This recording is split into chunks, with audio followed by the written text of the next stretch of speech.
ഇന്നത്തെ വീഡിയോയിലേക്ക് എല്ലാവർക്കും സ്വാഗതം. വീഡിയോ കണ്ടുകൊണ്ടിരിക്കുന്ന എല്ലാവരും സബ്സ്ക്രൈബ് ചെയ്യുക, ലൈക്ക് ചെയ്യുക, കമൻറ്റ് ചെയ്യാൻ മറക്കല്ലേ. അപ്പോൾ വീഡിയോയിലേക്ക് കിടക്കാം കേട്ടോ.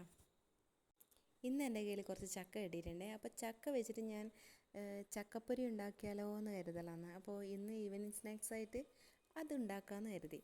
അപ്പോൾ എൻ്റെ കയ്യിലുള്ളത് ഗോതമ്പ് പൊടിയാണ്. ഞാൻ മൈദ അങ്ങനെ യൂസ് ചെയ്യാറില്ല. കുട്ടികൾക്ക് മൈദ അത്ര നല്ലതല്ലല്ലോ. അതുകൊണ്ട് ഞാൻ പരമാവധി സ്നാക്സ് എല്ലാം ഉണ്ടാക്കുമ്പോൾ ഗോതമ്പ് പൊടി തന്നെയാണ് യൂസ് ചെയ്യാറ്.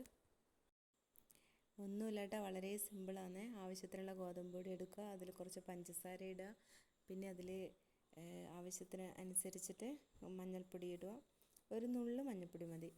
അത് വെള്ളമൊഴിക്കുക, അത് ഒരു മിക്സ് ചെയ്യുക. പിന്നെ പഴംപൊരിക്ക് നമ്മൾ ഉണ്ടാക്കുന്ന ആ ബാറ്റർ പോലെ തന്നെയാണ് ഇതിനും വേണ്ടത്. അപ്പോൾ അങ്ങനെ ഓരോ ചക്കച്ചുളയായിട്ട് അതിലേക്ക് മിക്സ് ആക്കുക. എന്നിട്ട് ഓരോന്നോരോന്നായിട്ട് എണ്ണയിലിടുക. എത്രയേ വേണ്ടു കേട്ടോ, സിമ്പിളാണ് കാര്യങ്ങൾ. അപ്പോൾ നമുക്ക് തുടങ്ങാം കേട്ടോ.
ഒരു അടിപൊളി 4 മണി പലഹാരമാണ്.